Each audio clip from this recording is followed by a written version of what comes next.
we can continue to fight for freedom, reach new audiences, and bring important information to the public free of charge. This is not possible without your generosity. Join our quest for the truth and our freedom and donate today, telling it as it is. This is today's News Talk, The World Today. For The World Today, this is James O'Neill.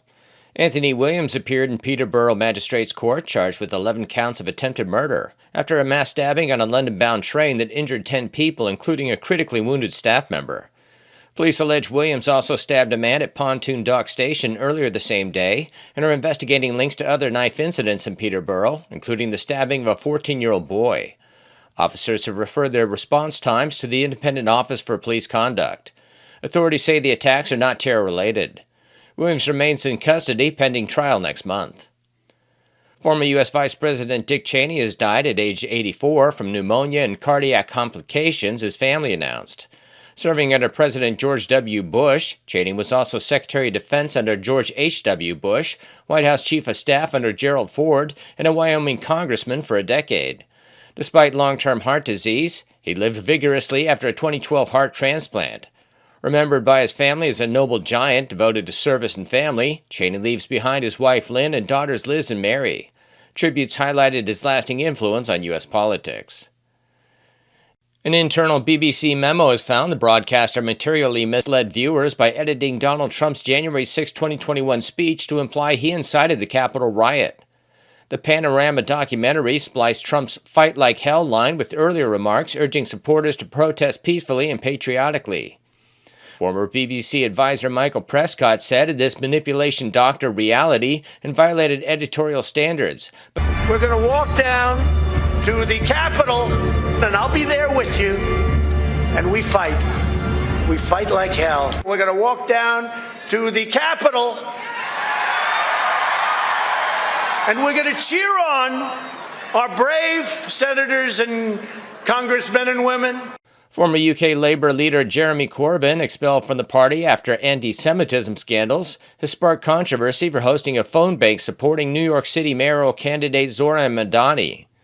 Critics, including Andrew Cuomo, condemned Corbyn's involvement, citing his record of anti-Semitism allegations and hypocrisy, given his past remarks denouncing U.S. interference in UK elections.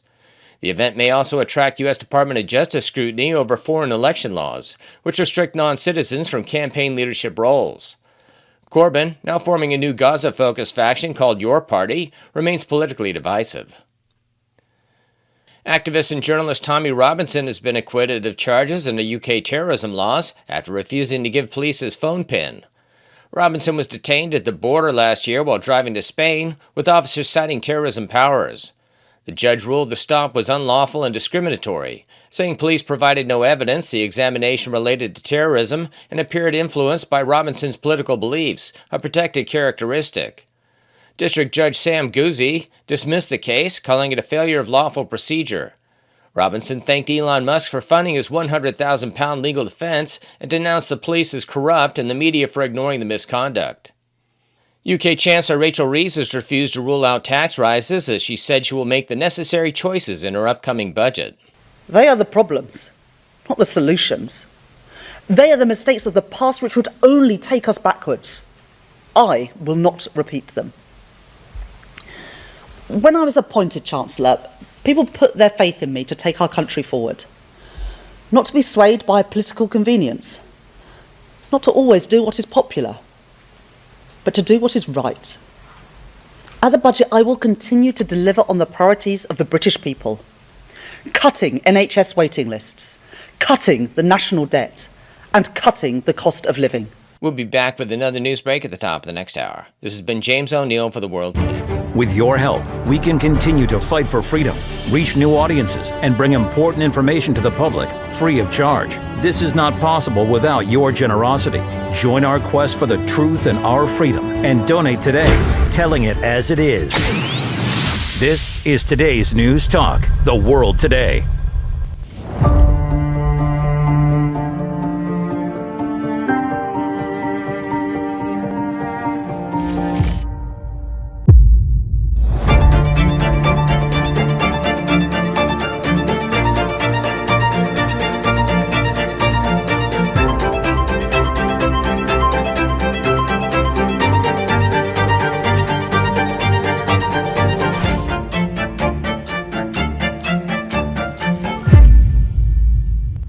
And welcome back to The World Today and the Protagonists. Today we're talking about asking the question, are UK authorities turning a blind eye to terror attacks? The Huntingdon stabbing attack on the weekend was, in all respects, horrific. The initial responses of police and government spokesmen were underwhelming and somewhat, some would say, bizarre, even condescending. Desperately trying to minimise the incident and frame the perpetrators as British nationals or as an isolated incident, the risk of a future terror attack must be high. The UK has seen large inflows of undocumented people from other cultures, and incredibly, security checks and follow-up are not in place. The police handling of the earlier knife attacks by the alleged attacker is still under review. So we have to ask the question, are the authorities competent to deal with large-scale terror attacks, or do we conclude they don't care?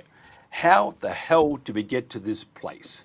Before we find out, I've just got to introduce my guest, and then I'll ask each one of those if they could look into their bowl, their chicken soup or whatever, and tell us how we got here. First of all, got to welcome Robin Tilbrook, Solicitor, Leader and Chairman of the English Democrats and Chairman of the Workers of England Union. Robin, thanks for joining us. Thank you, Mike. Thank you for having me. Yes, it's certainly, the proposition is right. The idea that that the UK authorities are not properly investigating these things and are instead covering it up, really. I mean, we had a very clear instance of that with a police officer immediately after the knife attacks on the train, trying to say that it wasn't a terror attack, and as you rightly said, that the perpetrator was British.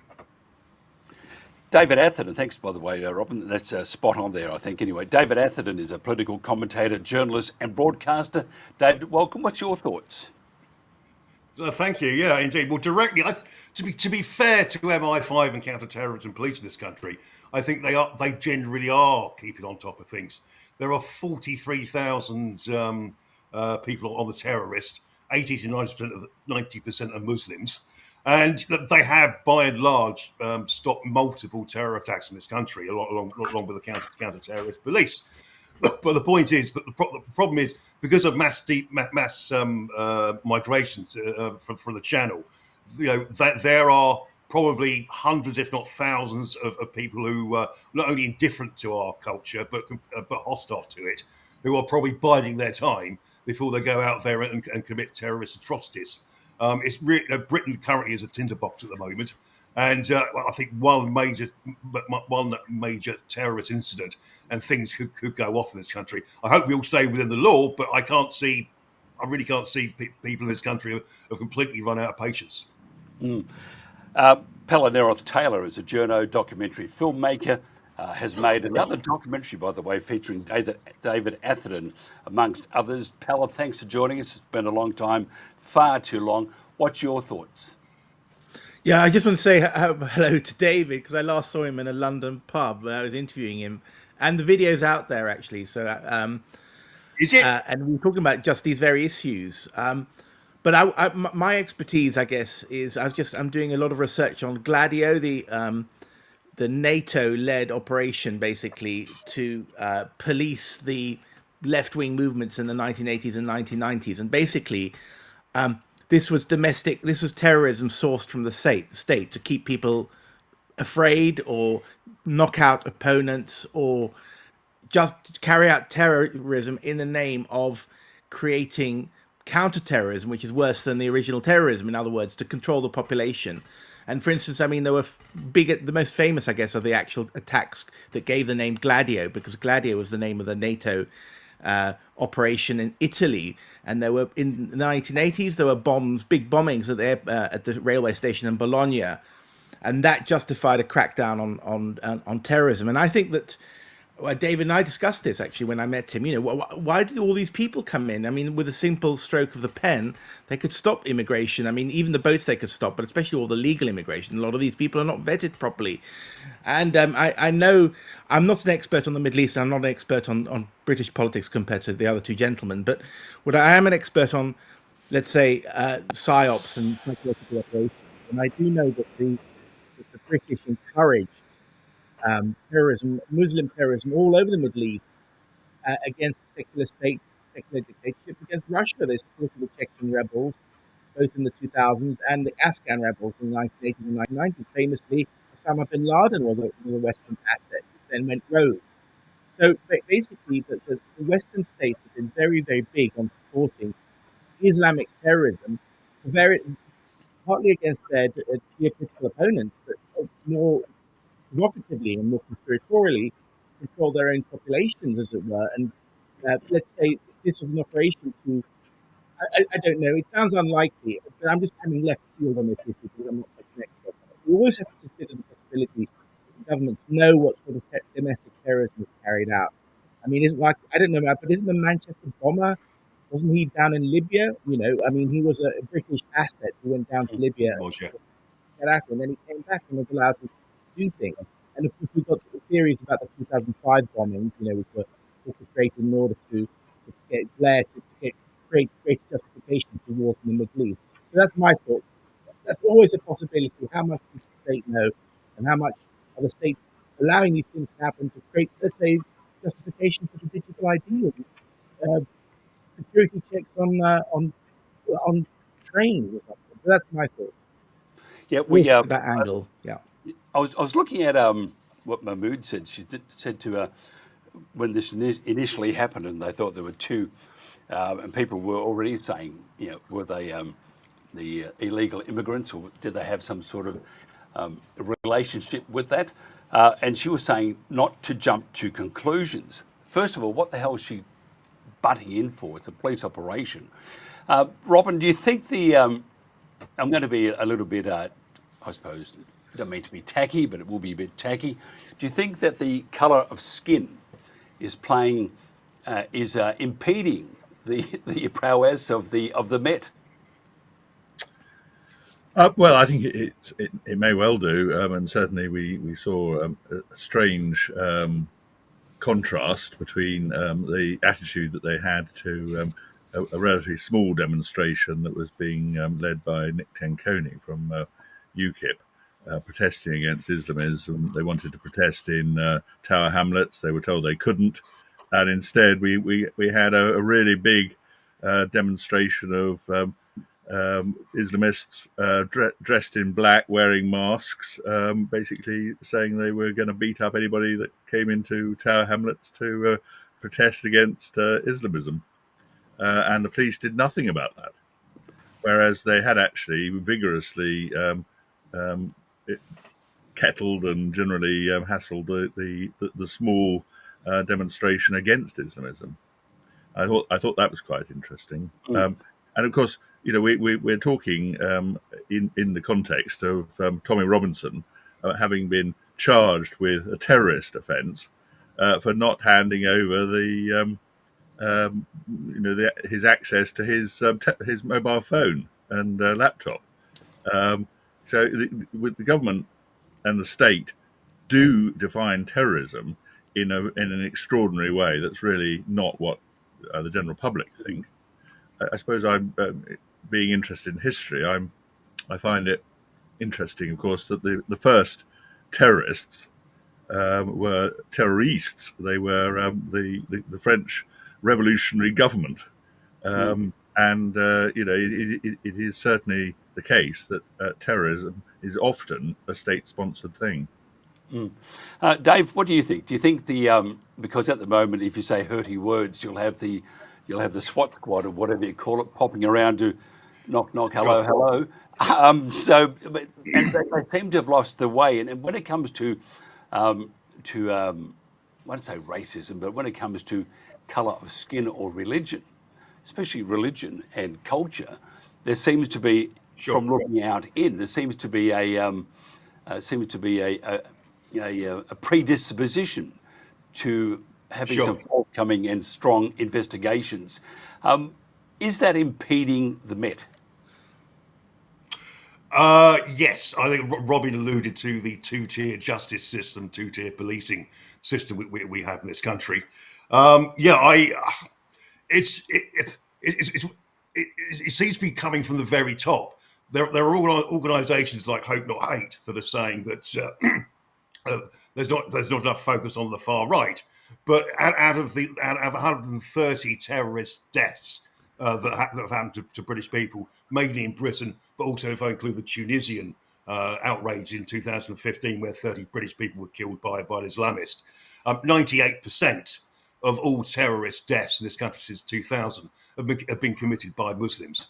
And people who hold their allegiance to ISIS and Al Qaeda and things like that. So yeah,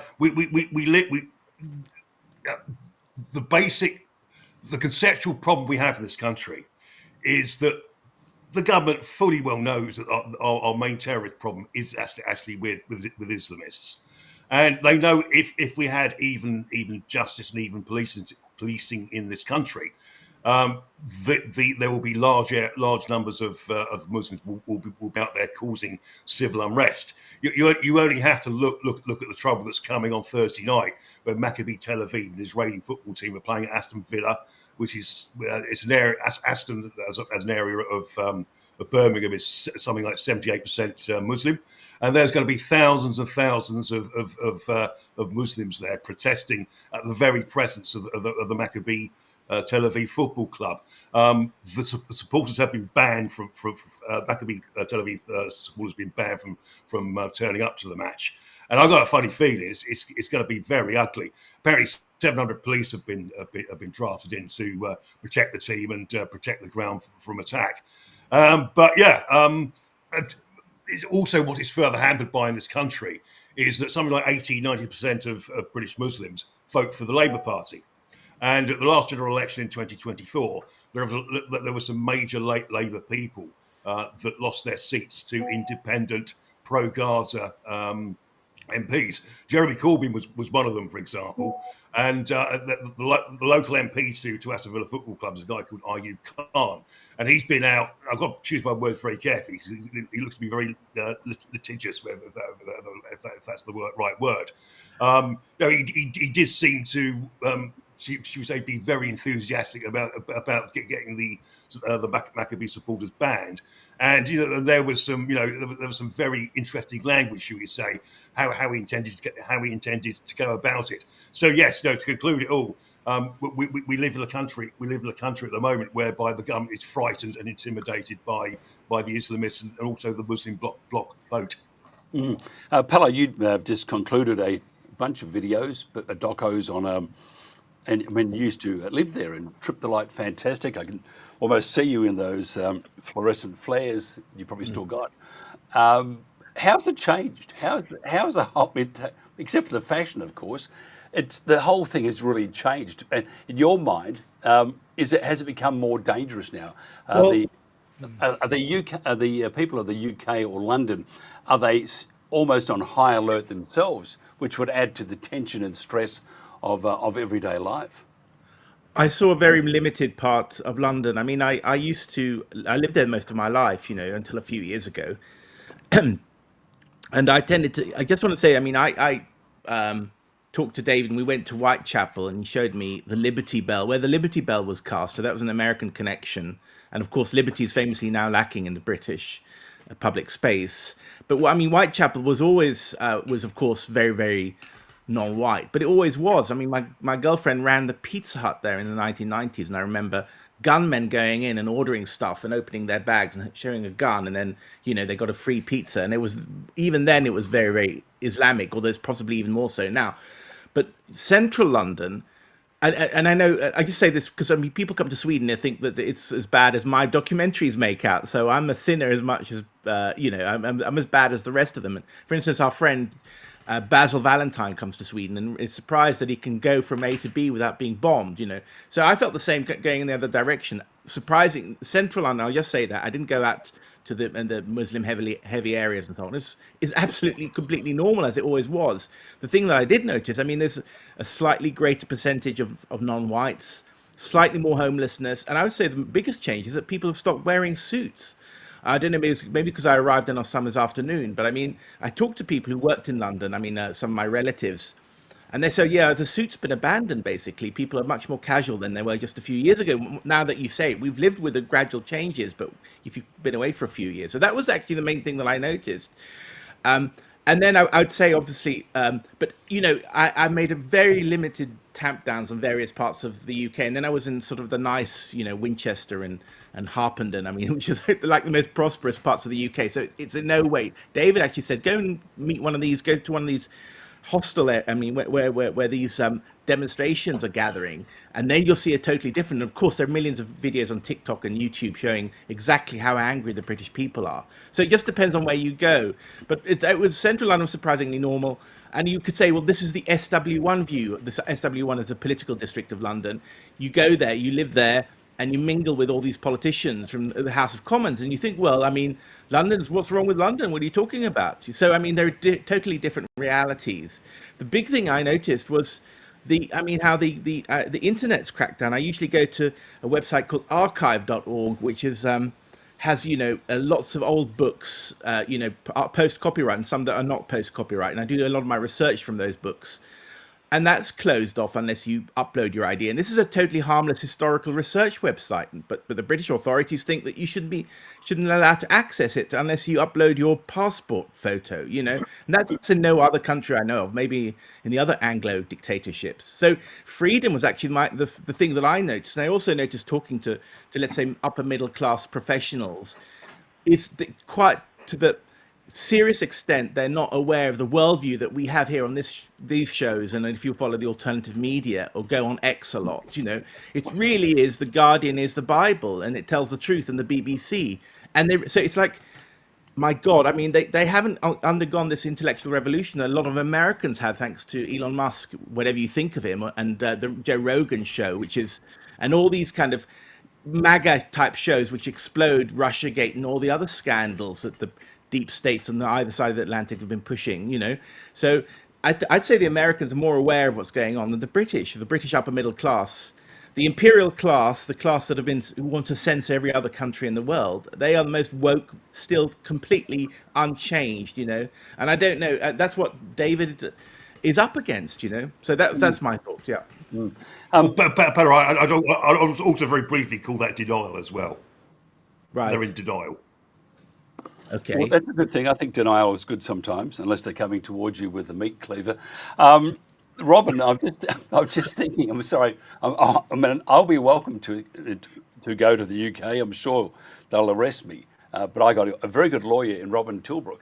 Now, Robin, besides protecting me and keeping me out of jail because I don't like it, do you think? And I mentioned to Pella about the stress, about the increase of tension. In fact, they're talking about having metal detectors and all sorts of metal detector arches, in fact, and all sorts of stuff at railway stations, and which is just going overboard. I mean, otherwise you might as well just not travel. But do you think, though, the increase because of the stress and the tension, I'm just wondering, because initial reports that went on for quite some time was there were two people stabbing a whole train full of people, and it turns out there's only one. Do you think is the stress and the tension upon society now, and the regular occurrence of people being attacked or the occurrence of terror activities, do you think people are now starting to become very, very jumpy? That's not good for the state of a nation, is it? Certainly, many people are becoming more jumpy, but I think the reaction of the people on that train shows that they were not expecting any problem, and they were not equipped to deal with it. Nobody had anything that could be used to either defend themselves or deal with the guy with the knife. So I mean, they were expecting to be able to travel without any difficulty, and I think the lack of awareness of what's sort of going on around us is actually quite overwhelming in many respects, as both Dave and Pele have said. I just wanted to remind people that when the MP David Amess was stabbed to death and had his throat cut by an Islamist who was the son of Islamist asylum seekers. And when that happened, the establishment response in Parliament, both Labour and Conservatives, wasn't oh dear, that terrible a terrorist attack. We need to do something about Islamism. No, what they were saying was that they needed to clamp down on social media, and part of the reason why we've now got the kind of restriction that Pele was talking about is because of the excuse of an Islamist attack on an MP. So the reaction of the establishment to these attacks is completely skewed. It's just not. It hasn't got any overlap with the idea of common sense at all. You must be a very busy person, because I mean, I'm looking at the. If you look at this David Williams, I think it's Anthony Williams, 32, 11 counts of attempted murder. He stabbed a 14-year-old boy prior to that, and then having a haircut, didn't take very nicely to the haircut, brandishing a big knife. How the hell did he get so far down the track? Why wasn't he arrested on the first count of stabbing a 14-year-old boy, or the second one of terrorising a barbershop? Yes, we don't know, and I gather the police have actually referred themselves to be investigated for their failures to arrest him beforehand. But for whatever reason, they failed totally to control his behaviour, and the next thing we see, he's on the train trying to stab people who are expecting a quiet journey down to London. Fortunately, both the conductor and the train driver behaved heroically, and the train driver did actually get the train into a siding at Huntingdon, which had been pre-arranged, I think, with the police. So there was then a reasonably fast reaction once they got to Huntingdon. Dave, the issue is now becoming that people of London and of the UK are becoming not blasé, but they're becoming far too accustomed to these sorts of things. Yes. It has to stop, but how do you stop it? I mean, first of all, you have Mahmood. She was, I mean, I dislike her not enormously, but I think she's a bad representative of a government looking after its entirety, and I think that the stress or the tension, it's like a tinderbox. You have the illegal immigrants, of course, and you got the hotels for the immigrants, and blah blah goes on and on and on. All you want is one or two extra little incidences, and you're going to have a great country totally out of control. How do we stop that? Oh, that's an extremely good question. By the way, if I can just very briefly tidy up on Anthony Williams, before he started the attacks in Peterborough, he was arrested for stabbing somebody on the Docklands Light Railway, but he was released on bail by the Metropolitan Police. Yes. There could have been a golden opportunity to have stopped him there, and banged him up, and put him on remand, and then charged him from there on in. So it's a completely catastrophic failure from the Met Police at the moment. Can I ask, before you answer the only way? Hang on, before you answer that, sorry, just one thing. Do you think colour of his skin had a, or he's perceived, I don't know if he's Muslim or not, I don't really care, but do you think the colour of skin and maybe a perception of his culture would have encouraged the police to let him go? Off you go, be a good boy, don't you? Quite possibly. I forgot who it was now, but there was a teacher. It was actual Rudy Cabana, and he was the person who killed those three little girls up in Southport, and the headmistress, the head of the school that he went to, described him as sinister, and the social, because he was carrying knives to school every single day of the week. And the social worker said, you're stereotyping as a black man with a knife. It's not a stereotype. It seems to be in many cases a matter of fact. So how we're going to solve this problem is, declare a state of emergency and deport and throw out as many of these people that we can. As I mentioned, there's 43,000 people on the MI5's watch list, and it's disputed whether it's 75% or 90%. They're Muslims, but certainly 75% of all investigations that are carried out by MI5 and counter-terrorist police are from the Muslims. It's not necessarily a matter of skin colour. I think it's more a matter of culture and religion that's going on at the moment. Axel Rudakabala was portrayed as a Welsh choir boy, when in fact he'd never been a choir boy in a Welsh church. And I'm going to choose my words very carefully. I'm told he attends a religious ceremony on Friday in Belmarsh prison. He had an Al Qaeda manual. Is someone pulling our leg here? No, we're also told this Anthony Williams guy is British born. Well, that is maybe, but Jesus was born in a stable, but he never claimed to be a horse. There are serious fundamental problems in this country that the government is turning a blind eye to. It's the Winston Churchill. You're hoping that the crocodile eats you last. And let me just explore one other area if I can. As I say, the principal problem that Britain has with this at the moment is Islamic terrorism, which the government really conceptually doesn't want to deal with, and that's exacerbated by mass immigration, particularly from the Channel. I've read that ISIS have used this opportunity to smuggle in some operatives. So and rather than deal with the principal problem in this country, because they know it will lead to violence from the Muslim community, they deal with a secondary problem. People like Tommy Robinson, and to a lesser extent, people like me.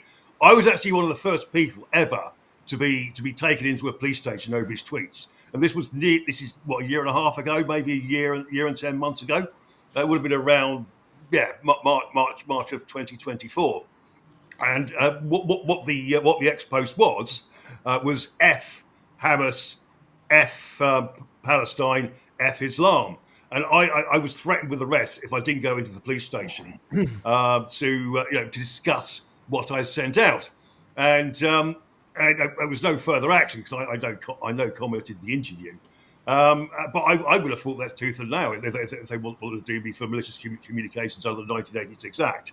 So so what they do is they go after people like Tommy Robinson and to a lesser extent people like me. We are the secondary problem because we are the people who object to what's going on in Britain at the moment. And it's far easier to deal with us and our legitimate concerns than it is to deal with militant Muslims. Pella, I just because David mentioned the hurty words and stuff that he had to remove or pop down to the police station and stuff like that. And if you look at the UK police force, it's doing a lot of apologising for being white or for saying people saying nasty things. We can't do that.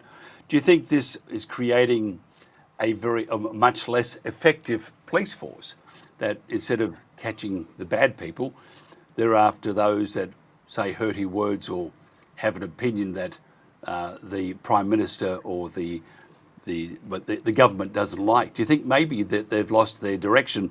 And if and I feel sorry for the coppers because they don't know what to do. In my opinion, I think they're running around like headless chickens at the moment, trying to do the best they can in many cases, not all cases, but many cases. Yeah.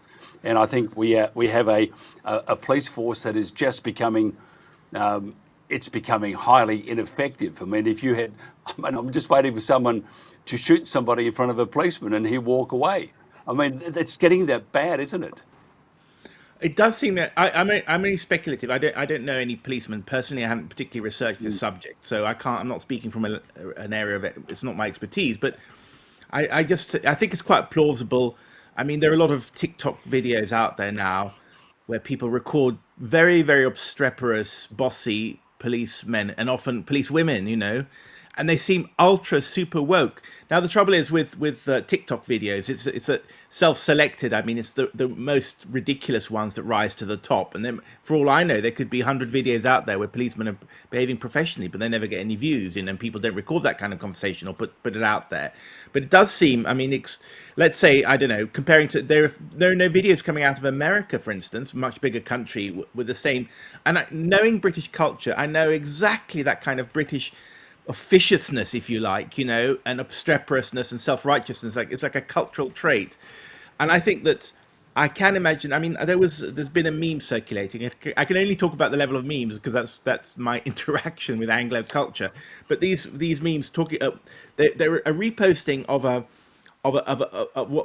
a poster that's apparently circulating in British Army barracks, which talks about the far right. They give it a name, extreme right wing, XRW. That's a nice little abbreviation there that sounds professional looking. And have you seen any XRW behavior in the barracks? And they list these things. Does this guy read Lord of the Rings or something? Ridiculous things like that. And basically kind of medicalizing male behavior. I mean, if male teasing, bantering, verbal aggression, and all that. Basically, I mean, that's off the table now. And if that's circulating in the British barracks, then you've got a completely different psyche than the Britain I remember. But at the same time, it is quite British, this officiousness. So I think that, yeah, quite possibly. It's a totally ideologized police force that's chasing white men like David. They've been convinced, and it's going to take a generation to root out. They have to fire the whole police force or something, because I think it starts in the education system as well. But I just want to say something about what David was saying about Muslims. I think that it's quite. I mean, our theories are compatible. I mean, just because the British or the Western states might be pulling the strings at a state level to facilitate, either let it happen or make it happen, but it could. That doesn't mean that the groupings that they're selecting to be the proxies or whatever is more disposed to violence. I mean, the Muslims, it's Islamic culture as well as it's being state directed. I mean, those are entirely compatible. It doesn't have to be. I'm not saying that, ISIS lacks agency or Iran lacks agency and so on. Obviously not. I mean, they're not innocent in this world. But we need to look, because it's often when there's a sort of moral panic going on, people discount the possibility that it's the own state doing it, and they are after the ones that are in power in our country. So I think we should focus. We should look at that definitely. And as said, I mean, ISIS. I don't know. I mean, who was ISIS a creation? I mean, even Hamas apparently was a Western creation or something. I'm treading here on sensitive ground, but I know that ISIS seemed to come out of nowhere in 2014, and I want to know who really sponsors them. Anyway. Well, they've also had an effect in New York. We've got the new mayor, Mandami, and often there's a lot written about his support from ISIS. And I'm just thinking, liberal Jews from Brooklyn are voting for him. Well, I don't know. I probably think not this time. That's just my humble opinion. But and you mentioned something really interesting. I was going to ask you another question, but I'll throw this one at Robin. Pella was just talking about whether Islam basically fits in with Western society. Personally, I don't think it does. After speaking to a number of people, none of them think that. Its mantra won't allow it to fit in with Western civilization and society. What's your views on that? Well, I don't think any Islamist would think it's going to fit in with Western society. What they think is that they're going to take us over. We'll be, a conquered population. That's what they're aiming to do. Could I just have a comment from my own experience on something that Pele was talking about? He was talking about the, as it were, culture in the police. And I stood in the police commissioner elections years ago here in Essex. And before we started the election, we got a briefing from Essex Police, and in particular from the Chief Constable, Ben Julian Harrington, who was an appointee from the notionally conservative police commissioner, along with the fire chief officer, also appointed by the same guy. Both of them were talking about the important thing that they were doing as chief police and chief fire officers was changing the culture, was gay pride events, diversity hires, and generally woke concerns. That nothing mentioned at all about actually dealing with crime or how effective they were going to be at dealing with fires. It was all about social justice warrior concerns, and I do think that that is really quite prevalent in the British state. I'll give you another story which broke a day or so ago. One of the most senior generals in the British Army, Lieutenant General Eastman, has written to all the colonels of the in the British Army, expressing concern that officers are joining gentlemen's clubs. Terrible of them. And this is the most serious issue facing the British Army, it seems, according to General Eastman.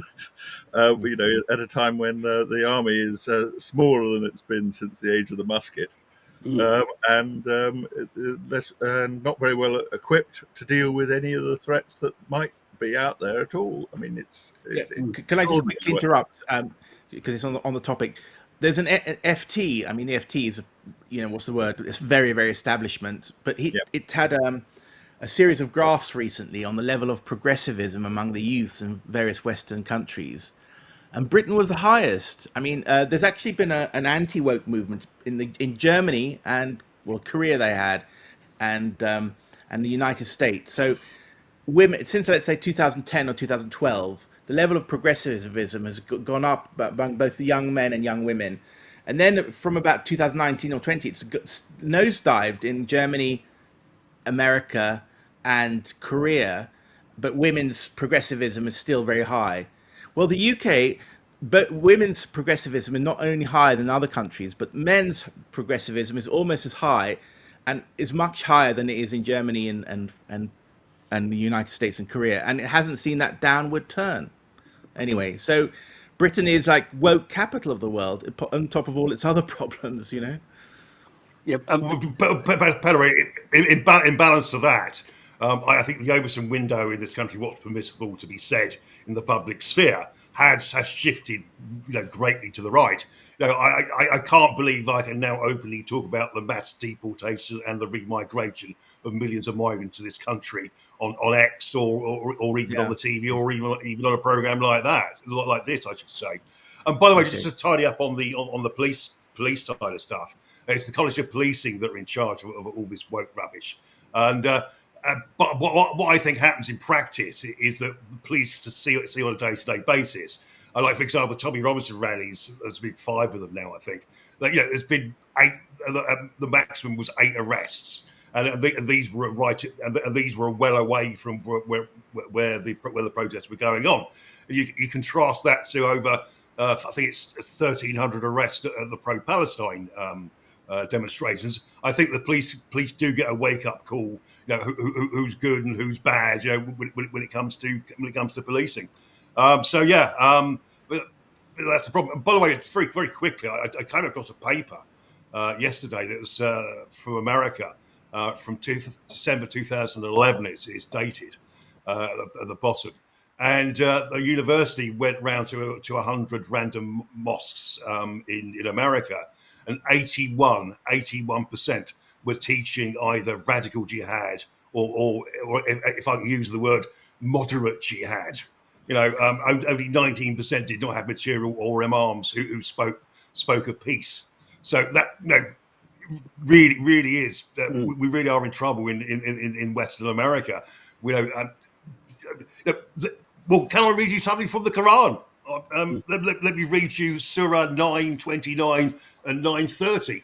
If you can see that, we can. This is what this is what is being taught in some mosques, not all, but and probably in Britain as well. Definitely. Fight against those who do not believe in Allah or in the last day, and do not consider unlawful when Allah and his messenger have made unlawful, and who do not adopt the religion of truth, i.e. Islam. From those who were given to scripture, fight until they give the jizya. Jizya are extra taxes or that non-Muslims pay in a Muslim-dominated state. It's also a form of submission as well. Willingly until they are humbled. And 30 says, the Jews say, Ezra is the son of Allah, and the Christians say the Messiah is the son of Allah. This is their statement from their mouths. They imitate the saying of those who disbelieved before them. May Allah destroy them. How much they are deluded. That is people say, oh well, we live in a different age and what have we. There's plenty of violent verses in the Old Testament, for example, which is true. But the point is, we have moved on we have moved on. We have separated church and state in this country, in America and Australia as well. But the whole point about Islam is that it's both a political and a religious system, and it should be implemented via Sharia law. I think there's one survey from 2015 where 23% of Muslims want to live under Sharia law. And there's one that came out last year where it's now risen to 38%. It does appear that there is a certain level of radicalisation going on at the moment. Can I ask, David, can I just ask? Sorry. No, you go first. I was just going to say, I mean, I said I just made a couple of pinpricks experiences of London, but of course I said I lived there most of my life. But would you say that Khan's mayoralty has dampened London's creative spirit? Because people say that, like, the pubs and the nightclubs, and that would be a kind of, he's turned it into sort of, I don't know, not exactly a Sharia city, but a city that's much more conservative and much less fun and interesting and entrepreneurial and creative. Sure, that's a good question. Yeah, are we all suffering from a form of depression at the moment? Is that squashing? Is it squashing our creativity at the moment? I don't think he's really gone on the attack. Gone on the attack against creativity in this country. But what Khan has done in London, he's prioritised minorities and alien cultures over the indigenous Brits and the British people. He celebrates everybody else's holidays and festivals apart from the British Christian type thing. I had a very limp St George's Day the other day this year, and it was it was a complete utter waste of time. He was talking when he talks about London. He talks about the diversity. Diversity is our strength. He doesn't talk about well over 1,000 years of a largely 1,000 years of British culture. Sorry. Right. Isaac Newton didn't need multiculturalism to change the world, did he? Yeah. No, he didn't. No. I was up in London last night, and I was seeing that the so-called Christmas decorations are going up in the West End. But of course, since Khan became mayor, they've basically got rid of every Christian symbol out of the Christmas lights and Christmas decorations that are up there. So I do agree with Dave that he does prioritise the various immigrant cultures, and he's definitely downplaying our indigenous culture. I need to ask Dave, because you are very much a freedom of speech warrior in many ways. I'm just thinking the reporting of this too. It would have to make media itself become very nervous on what they can and they can't say. Is there, in your experience as a journalist, have you seen the deterioration of journalism as such? And the same thing for Pella. I'll come back to Pella in a second and find out. Because instead of reporting the facts as it is, you have to be very careful you don't actually report the facts and as it is, because you may end up in jail. Well, indeed, yeah. Well, often referred to as legacy media in this country. I don't know whether I think it was announced on the news that the BBC have been caught in two situations telling blatant lies. When they doctored the Donald Trump video to make it look like he was going to cause violence, on the Capitol Hill on January the 6th. But also as well, BBC Arabia, or BBC Arabic, I should say, have also been found basically being a propaganda arm of Hamas. And that again is another dagger in the back of the BBC. Basically what we're saying is the BBC is peddling fake news, disinformation, and misinformation. This is our trusted broadcaster of 100 years. Supposedly trusted broadcast. Now, if you compare that to X, well, I monetize and I do write long form articles on X as well as short ones. But what you have to deal with on X these days is community notes, whereby someone can challenge what you've written. And also as well, I've got to give Elon Musk his due here. His AI system Grok is absolutely fantastic. If you sort of there's a comedian called Dar O'Brien, said that there is no rape of white working class girls by mainly Pakistani heritage men, and and all you got to do is in the comments is, "Dear Grok, can you answer Dara's point?" That's all you have to put in.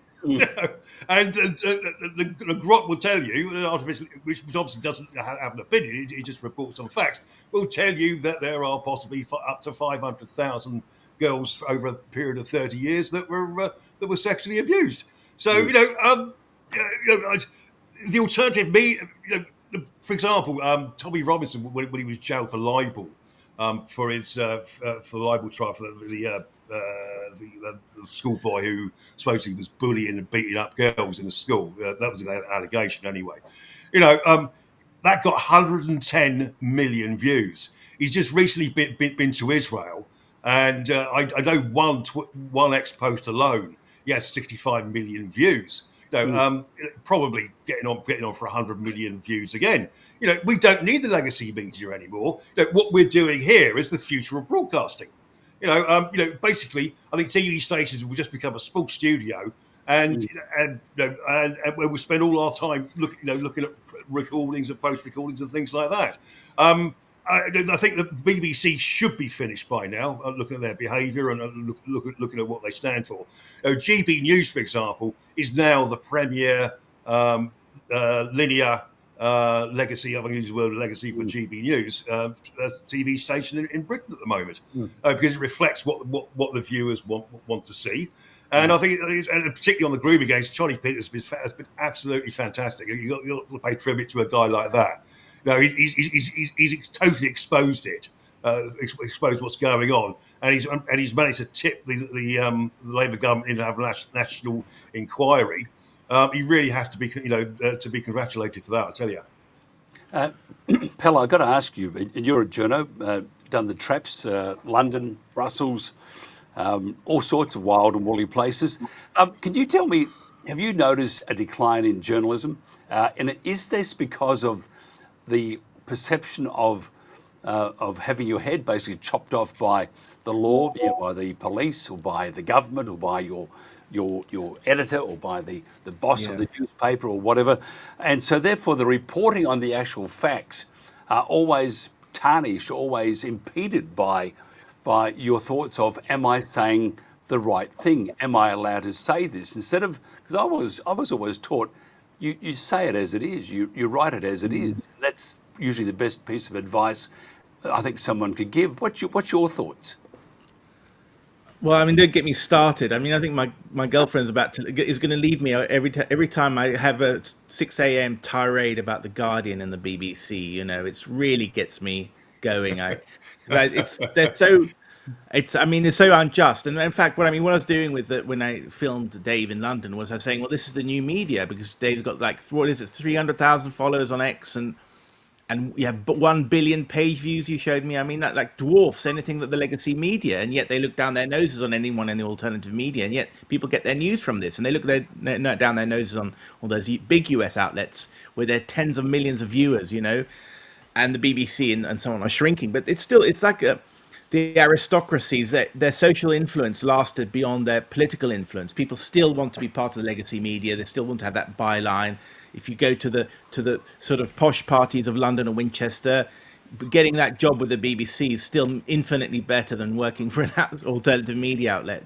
So it'll change. I think it'll change, but we're still not there yet in terms of social respectability. I mean, there are many reasons. I think that the intelligence agencies got stronger. They have even more control over of narratives. I think, unfortunate to say this, but I think there's women in journalism, women everywhere in the public sphere. They're more conformist, and they manipulate. I mean, so powerful men use women basically to block out their male rivals, and men are kind of more creative and more kicking against the pricks, kicking against power, and they've been outmaneuvered.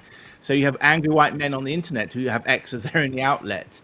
I think that the university system at the moment, which churns out graduates of not very high IQ, has turned, let's say, the political class into extreme conformists. They're also very young. They also, in the university, I mean, let's say journalists used to be people from salt of the earth types, people who had, what they call them, dirty fingers. I mean, they'd worked their way up through local journalism, and they were drinkers or whatever, and they were rebels. And now they're kind of churn them out of journalism schools with their heavy ideological focus. They're women, they're rule followers, and then maybe there's not so much advertising going around. So it's difficult, I mean, any one of those things I just said, you can't say in polite, respectable company. But I mean, I think that what is happening, I mean, and actually there's a scholar that's talked about it. He says when too many intelligent and capable people are outside the system, that's when you have a revolution. I can't remember his name. He's a British academic, basically. And that's where we're at now. We've got so many clever, intelligent white men actually unemployable and working through X and so on.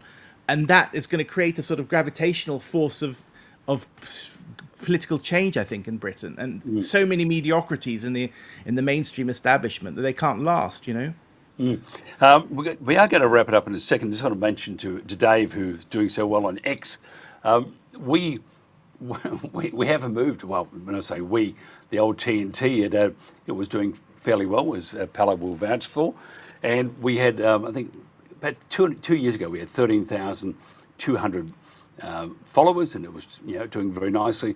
It hasn't changed. It did not change. They stopped us. So I think when it gets to the new media, I think there's also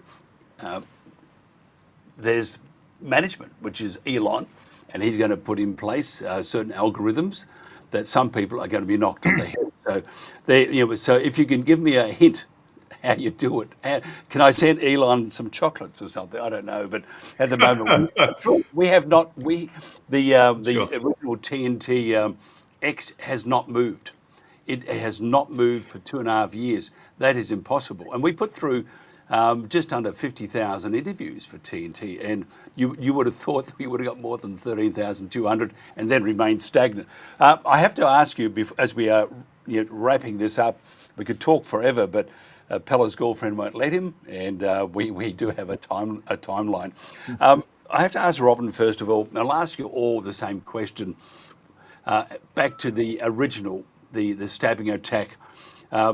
Was this a terror attack or not? And if not, why not? Well, I think I would define it as a terror attack. I think the police line is a line that's based on the idea that you've got to show that the person's within some sort of organisation, and this was the excuse as to why they didn't call Axel Rodocabana's actions terror. They were saying that he wasn't tied in with ISIS or whatever. We are dealing with the authorities of getting away with, or trying to get away with, basically being semantic in terms of their what they're talking about with terror. Yep. David, what do you think? I think we could only look say look forward. That's completely the wrong phrase to use. But I think we can expect even more terror on our streets. Some people are there's a guy called David Betts. He's a professor of urban warfare at King's College University. He says it's a matter of when rather than if we have civil war in Europe. And if it kicks off in one country, it will kick off in all the rest of the countries as well. Britain and Europe will become the new Israel, where we will be constantly under the fear of terrorist attacks and violence and things like that. Probably incidents like 9/11 and 7/7 2005. When I think it was 38 people were murdered on the tubes and a bus. I think we'd expect a lot more of that. It's a very frightening prospect, and I can't really see the government going to the root cause, i.e., the mass deportation of potential terrorists. Pella, what do you think?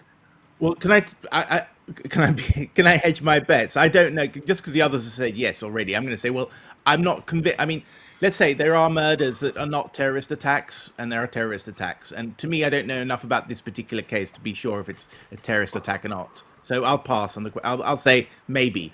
I'll have to find out more. It could be. Yeah. Good on you. Now, before we wind up, I want to just find out about Pella's videos, his docos, and his stuff he's done recently. Pella, if you could just point us in the right direction, and if somebody wants to find out more about you, how would they do that? Well, I was in the UK in the summer, and I did 4 films with people who've been guests on TNT, because just to get to know them a bit better and film them when they're doing their actions. I mean, their daily lives. So I filmed David and a few others in separate films, and you can find them on the PN Taylor Show on YouTube. And I can assure you, I don't have nearly as many viewers as David, but No. it's out there, and it's important because you can't. Talking heads like this only gets you part of the story. But it's a great way to make contacts, like talking like this and then following it up with a meeting. I talked to some of the smaller parties, like the English Democrats. I didn't talk to the English Democrats, but I talked to another guy who had a small party, and they've got so much interesting to say, and they don't get any airtime in the mainstream media, and they're really reasonable types, So Wouldn't Robin, nice? I'll be knocking on your door next, Wouldn't it be nice, Pella, if we can get TNT back again? I mean, Yeah. we've had several attempts, and it's just too hard. It's too hard. Requires probably too much money. David, if somebody wants to find out more about you or to read your trillions of words, how do they do that? Oh, the easiest way is my X account, Dave Atherton 20. That's it. My DMs are open. I